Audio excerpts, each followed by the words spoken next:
स्वामी समर्थ. अग्निहोत्र म्हणजे काय? विश्वमानवाच्या सुखी व स्वस्थ जीवनासाठी तसेच सृष्टीचक्र व्यवस्थितपणे कार्यरत राहण्यासाठी वेदांनी अग्निहोत्राची निर्मिती केली. सूर्योदय आणि सूर्यास्त या निसर्गाच्या तालचक्रानुसार अग्निहोत्र केले जाते. अग्निहोत्र हे वेदांचे सार, ज्यात विहित पद्धतीने अग्नीमध्ये विशिष्ट द्रवांचे हवन केले जाते.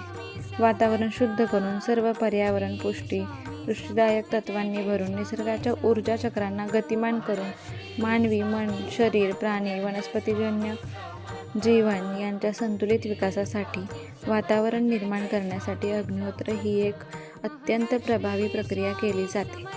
अग्निहोत्र आचरण करण्यास अत्यंत सोपे आणि सुटसुटीत आहे. सूर्योदय व सूर्यास्ताच्या स्थानिक वेळांचे पालन करणे.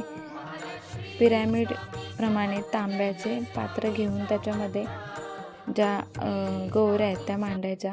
त्यानंतर यज्ञपात्रात गोवंशाच्या शेणापासून तयार केलेला प्रज्वलित अग्नी, गाईच्या तुपामध्ये माखलेल्या अखंड तांदळाच्या 2 आहुती देताना उच्चारायचे 2 संस्कृत वेदमंत्र. हे एवढंच आहे. सोपं आणि साधं सरळ अग्निहोत्र जे की कोणीही आपल्या घरात करू शकतं.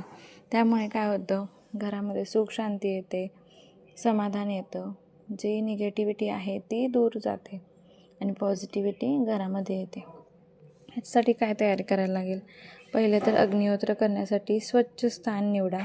त्यानंतर आहुती देणाऱ्याने स्नान वा हातपाय धुवून बसावे. अन्य उपस्थितांनी पाय धुवून पात्राभोवती बसावे व मंत्र म्हणत मनाने अग्निहोत्र कृतीत सहभागी व्हावे. गोवंशाच्या वाळलेल्या शेणांना अग्नी प्रज्वलित करताना धूप, गाईचे तुपात भिजवलेले फुलवात किंवा शेणांच्या तुकड्यास गाईचे तूप माखून अग्नी पेटवावा.